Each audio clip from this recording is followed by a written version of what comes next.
Hello बच्चों, matric वाला YouTube channel पर आपका फिर से स्वागत है। ये प्रकाश के परावर्तन का पार्ट 5 है। इससे पहले पार्ट 4 अपलोड हो चुका है। यदि आपने उसे नहीं देखा है तो इसके डिस्क्रिप्शन में उसका लिंक दे दिया जाएगा, आप वहां से इसे देख सकते हैं। तो आइए वीडियो को शुरू करते हैं। वीडियो को शुरू करने से पहले यदि आप हमारे चैनल पर नए हैं तो चैनल को लाइक और सब्सक्राइब जरूर करें। आज हम लोग इस वीडियो में आवर्धन, गोलीय दर्पण से संबंधित जो भी विभिन्न बिंदु है, पद है, उनके बारे में पढ़ेंगे। तो सबसे पहले आवर्धन किसे कहते हैं? तो प्रतिबिंब की ऊंचाई और वस्तु की ऊंचाई के अनुपात को क्या कहते हैं? आवर्धन कहते हैं। प्रतिबिंब की ऊंचाई और वस्तु की ऊंचाई के अनुपात को क्या कहते हैं? आवर्धन कहते हैं। आवर्धन मात्रक विहीन होता है। मात्रक विहीन कहने का मतलब इसका कोई मात्रक ही नहीं होता है, यानी आवर्धन का कोई मात्रक नहीं होता है। आवर्धन m का धनात्मक मान बतलाता है कि प्रतिबिंब आभासी और सीधा है। यानी कि आवर्धन m का धनात्मक मान क्या बतलाता है? कि प्रतिबिंब आभासी और सीधा है। और आवर्धन m का ऋणात्मक मान क्या बतलाता है? कि प्रतिबिंब क्या है? वास्तविक और उल्टा है। अब है गोलीय दर्पण से संबंधित विभिन्न पद। सबसे पहला है ध्रुव। ध्रुव का संकेत होता है P। तो गोलीय दर्पण के मध्य बिंदु को दर्पण का ध्रुव कहते हैं और इसे P से सूचित किया जाता है। यानी ध्रुव मतलब ध्रुव को P से बताया जाता है, इसको संकेत भी कह सकते हैं। यहाँ आपका गोलीय दर्पण है, तो गोलीय दर्पण का जो मध्य बिंदु होता है, ये मध्य बिंदु है, तो इसी को हम क्या कहते हैं? ध्रुव कहते हैं। ध्रुव कहते हैं। और ध्रुव का संकेत क्या होता है? P होता है। गोलीय दर्पण के दो प्रकार है, अवतल दर्पण और उत्तल दर्पण। तो उसी गोलीय दर्पण को, यही गोलीय दर्पण है, इसी को अगर हम काट देंगे तो हमें अवतल दर्पण और उत्तल दर्पण प्राप्त होगा। ऐसे भी अवतल दर्पण किसे कहते हैं? तो गोलीय दर्पण का वह भाग जो बाहर से रंगकर बनाया जाता है। गोलीय दर्पण का वह भाग जो बाहर से रंगकर बनाया जाता है अवतल कहलाता है, और गोलीय दर्पण का वह भाग जो भीतर से रंगकर बनाया जाता है क्या कहलाता है? उत्तल कहलाता है। तो अब आपको वहां से नहीं समझ में आ रहा तो यहाँ देखिए, तो दर्पण का जो मध्य बिंदु होता है, जैसे अवतल दर्पण है और इधर उत्तल दर्पण है, तो ये जो मध्य बिंदु है इसी को क्या कहेंगे? ध्रुव, जिसका संकेत क्या होता है? P। इसका जो मध्य बिंदु है इसी को क्या कहेंगे हम लोग? ध्रुव। इसका संकेत क्या होता है? P। अगला पॉइंट है वक्ता केंद्र। तो गोलीय दर्पण जिस गोले का भाग होता है, उस गोले के केंद्र को वक्ता केंद्र कहते हैं। यानी कि ये गोलीय दर्पण यानी कि वृत्त की तरह है, तो इसको खींचने के लिए एक प्रकार का नोक ऐसे रख के तब ना खींचा गया होगा। गांव देहात में प्रकार को एक सुइया भी कहते हैं। तो जहाँ पे वो रखा गया होगा, यानी यहाँ पे रखा होगा सुई का नोक और पेंसिल से ऐसे घुमा के खींचा जाता है, तो वही जो केंद्र होता है उसी केंद्र को हम क्या कहते हैं? वक्ता केंद्र कहते हैं। थोड़ा ऊंचा हो गया। इसी केंद्र को हम क्या कहते हैं? वक्ता केंद्र कहते हैं। इसका संकेत क्या होता है? C होता है। इसका संकेत क्या होता है? C होता है। वक्ता केंद्र का संकेत क्या होता है? C होता है। अब है वक्ता त्रिज्या। आप वृत्त पढ़े हो, पिछला क्लास में यानी 9th में पढ़े होइएगा, तो वृत्त पढ़े होइएगा। तो वृत्त में क्या होता है? यहाँ से यहाँ की जो दूरी होता है उसको क्या कहते हैं? हम त्रिज्या कहते हैं। तो गोलीय दर्पण का त्रिज्या किसको कहेंगे? गोलीय दर्पण जिस गोले का भाग होता है, गोलीय दर्पण यहाँ पे जिस गलत लिखा गया है, छोटी ई की मात्रा होगा।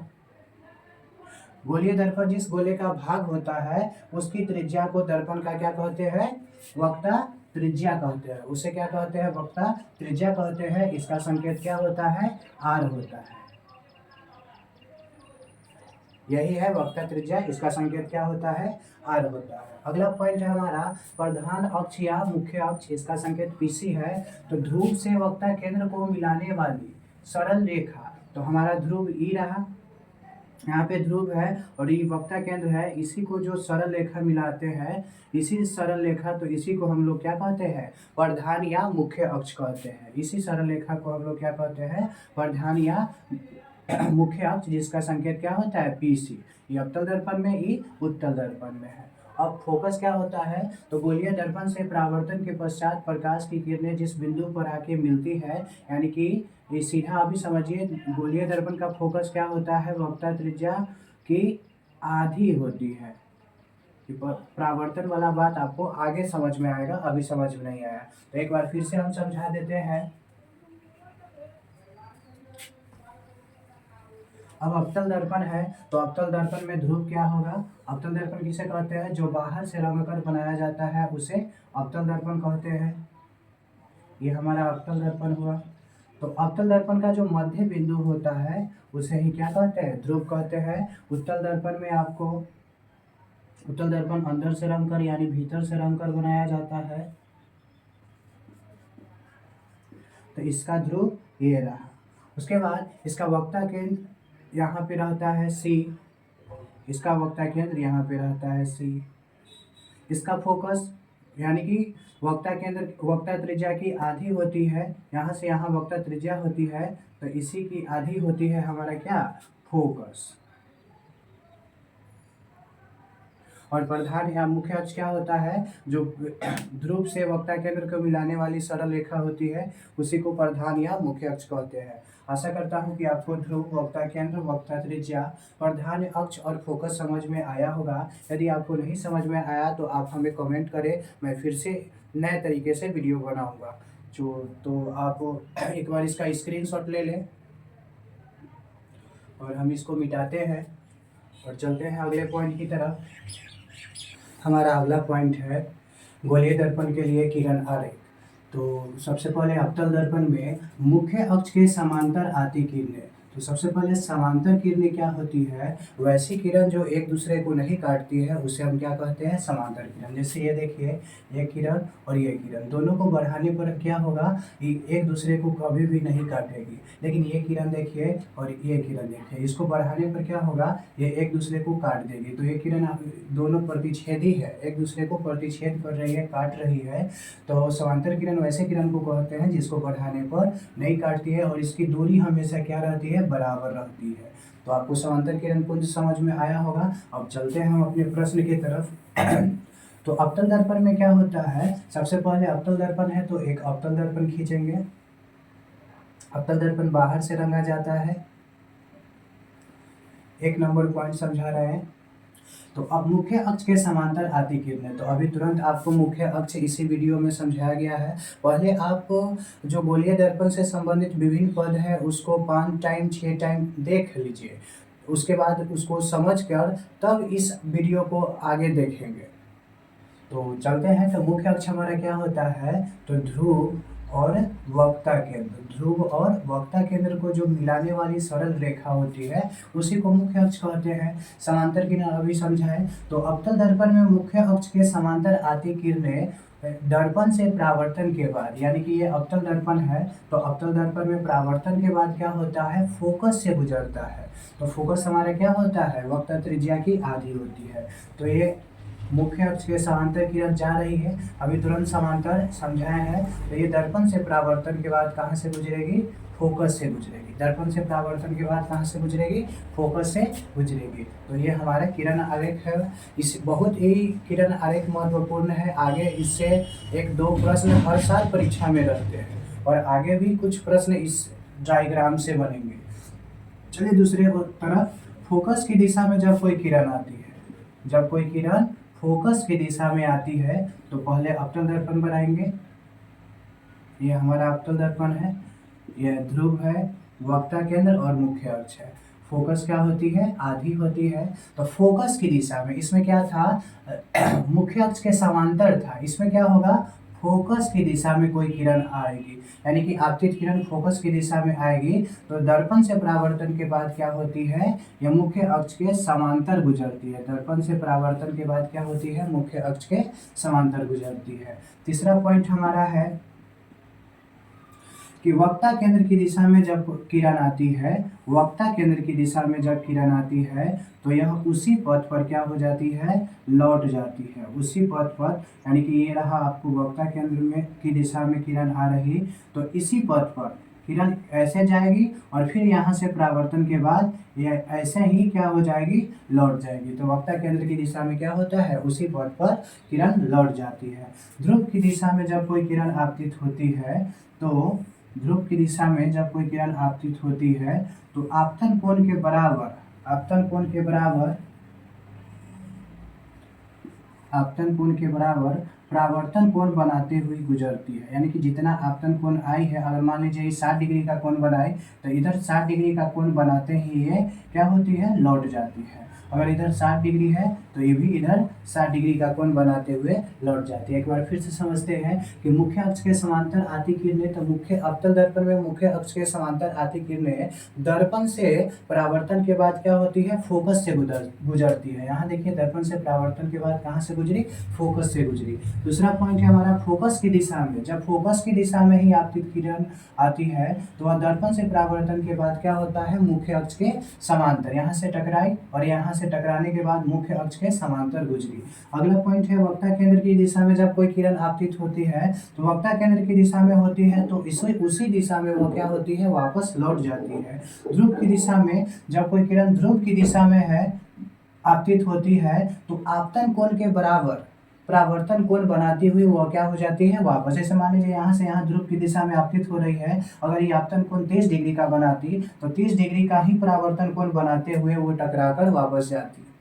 अब हमारा है उत्तल दर्पण में, तो उत्तल दर्पण हमारा क्या होता है, जो अंदर से रंग कर बनाया जाता है उसे हम क्या कहते हैं, उत्तल दर्पण। ये इसका ध्रुव हो गया और ये इसका वक्ता केंद्र हो गया और ये हमारा मुख्य अक्ष हो गया और ये हमारा फोकस हो गया। तो अवतल दर्पण में भी क्या होता है, उत्तल दर्पण में मुख्य अक्ष के समांतर आती किरणें दर्पण से परावर्तन के बाद, उत्तल दर्पण में दर्पण से परावर्तन के बाद फोकस से गुजरती है और इससे फोकस से गुजरती हुई प्रतीत होती है। यानी कि ये हमारा मुख्य अक्ष है तो इधर तो इसको बढ़ाना पड़ेगा, इसको बढ़ाना, तो ये मुख्य अक्ष के समांतर गई किरण, तो यहाँ दर्पण से परावर्तन के बाद ये फोकस से नहीं गुजरती है, फोकस से गुजरती हुई प्रतीत होती है। यानी कि लगता है कि किरण इधर से जा रहा है, किरण इधर से लगता है कि जा रहा है, इसी को कहते हैं प्रतीत होती है। तो मुख्य अक्ष के समांतर आती किरणें दर्पण से परावर्तन के बाद क्या होती है, फोकस से गुजरती है। तो दर्पण से परावर्तन के बाद फोकस से गुजरती हुई प्रतीत होती है। अगला पॉइंट है हमारा फोकस की जब दिशा में होता है, जब क्या होता है, फोकस की दिशा में होता है, फोकस की दिशा में होता है तो ये हमारा क्या होता है, जब कोई किरण, जैसे ही देखिए फोकस की दिशा में आ रहा है, ये किरण फोकस की दिशा में हम आ रहा है तो ये दर्पण से परावर्तन के बाद क्या होता है, मुख्य अक्ष के समांतर गुजरता है। दर्पण से परावर्तन के बाद मुख्य अक्ष के समांतर गुजरता है। ये रहा फोकस की दिशा में। अगला पॉइंट है वक्ता केंद्र की दिशा में होता है तो जिस तरह अवतल दर्पण में उसी पथ पर लौट जाती है उसी तरह उत्तल दर्पण में भी होता है। वक्ता केंद्र पर जब कोई वक्ता केंद्र की दिशा में कोई किरण आती है तो उसी पथ पर क्या हो जाता है, लौट जाता है उसी पथ पर।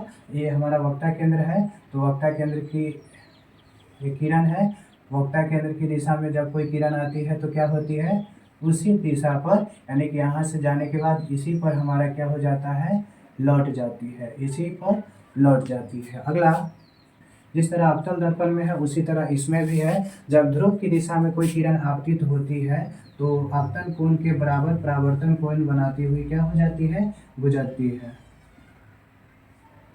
आपतन कोण के बराबर, ये ध्रुव है, ध्रुव की दिशा में है तो आपतन कोण के बराबर परावर्तन कोण बनाती हुई ये क्या होती है, गुजरती है। तो आशा करता हूँ कि आपको गोलीय दर्पण से संबंधित जो विभिन्न पद है उन सभी के बारे में अच्छे तरीके से समझ में आया होगा।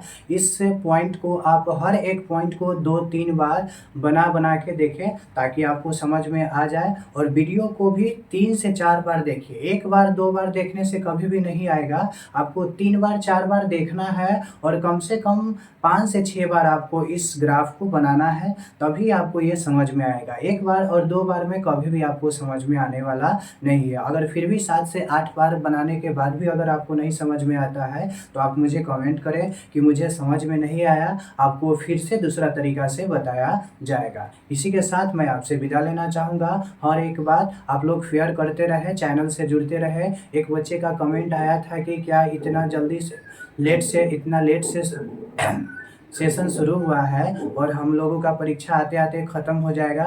तो आप इसकी चिंता नहीं करिए, अभी गर्मी का समय है इसलिए एक वीडियो अपलोड होता है। जैसे ही थोड़ा गर्मी कमेगा आपको 2-2 वीडियो अपलोड होने लगेंगे और आपको परीक्षा से पहले टोटल सिलेबस ख़त्म हो जाएगी। तो इसी के साथ मैं आपसे विदा लेना चाहूँगा। आप चैनल पर नए हैं तो चैनल को लाइक सब्सक्राइब ज़रूर करें। धन्यवाद।